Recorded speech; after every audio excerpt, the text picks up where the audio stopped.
Hey, what is up, you guys? My name is Liv, and today we are doing part 2 to our ABC Zoo. I'm starting this video out with a complete remodel of the first building that you see when you come into the zoo. The building that was in our previous video was just a placeholder. I wanted more of a classical feel coming into the zoo since it is based in the Swiss Alpines, and it gives me a footprint for kind of a theme throughout the zoo so that it all looks more cohesive. We're going to start today by building a habitat for what starts to be just for the Addax, but it ends up being a co-habitat for the Addax and for the Somali Wild Ass. I had gotten a few suggestions in my last video about how we should go forward with this zoo. I know that when you have a lot of animals in Planet Zoo, the game starts to lag quite a bit. Once we get more late term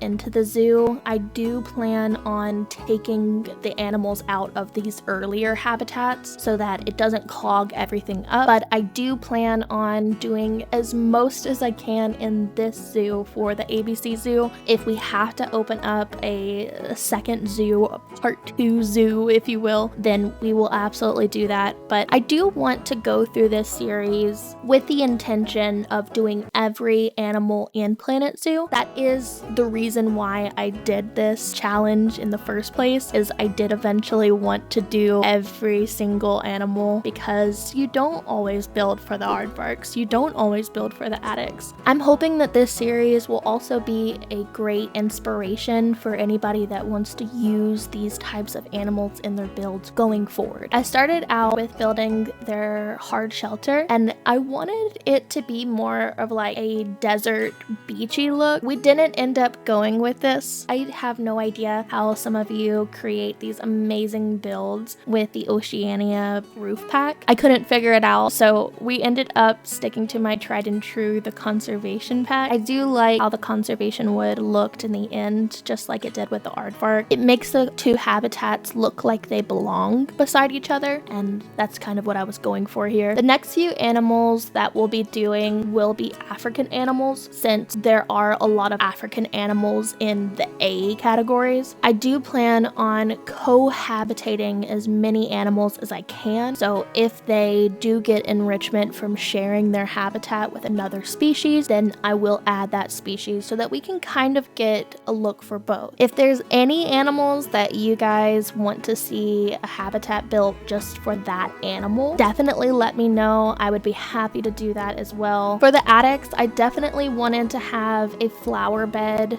kind of separating the path from the habitat. Of course, I used fence lining for majority of the habitat, and then we used the conservation wood walls as a barrier for the rest of the habitat. So the flower bed was basically just a way to pretty up the conservation wood walls. Once we got the habitat gate up, it was time to get the Addax in here and start painting the habitat. I definitely wanted there to be layers to this. Addax habitats can be very bland because they live in the desert, and so while we can't spice this habitat up with a bunch of foliage, we can make the habitat still very interesting with different levels to the habitat and then dividing those levels up with a bunch of rock. It's the same thing that you would do with foliage, but in this case we're just dividing everything up with rocks instead, since it won't interfere with the animals at all. Of course, every habitat does still need at least a little bit of foliage, so I just put a few palm trees in there and then this dry grass just to kind of get some color in there. I love these bushes that I ended up putting all around. I think it definitely gives it that desert feel while still bringing some green to the habitat. Next up, I wanted to build another fence, mainly just for show. This fence isn't meant to keep the animals in, but rather it's supposed to keep people out.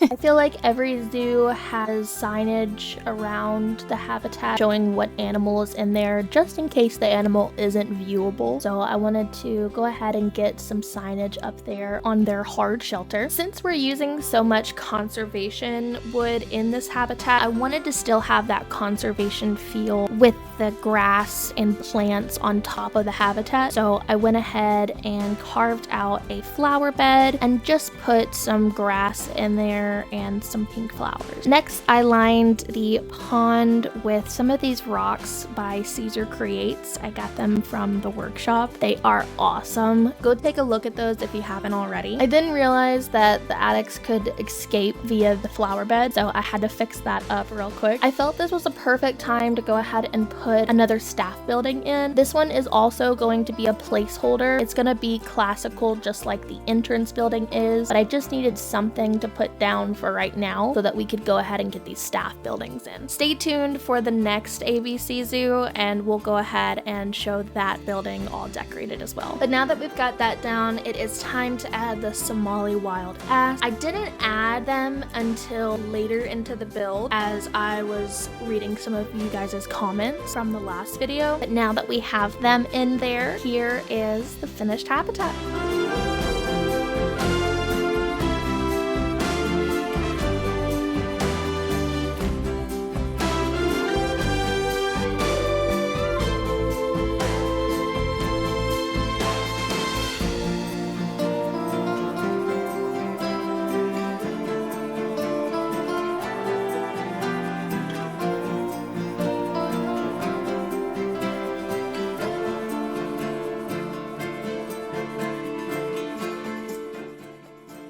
Thank you guys so much for watching. This was more of a simple build than the other building was. I really enjoyed doing this build. It was so out of my comfort zone. I typically never build for the attic, so getting a chance to build a habitat for them was really fun. That's another reason why I love this challenge, as it allows you to bring yourself out of your comfort zone and create habitats for animals that you typically wouldn't. With that being said though, I will see you guys in the next video. Thank you so much. Bye.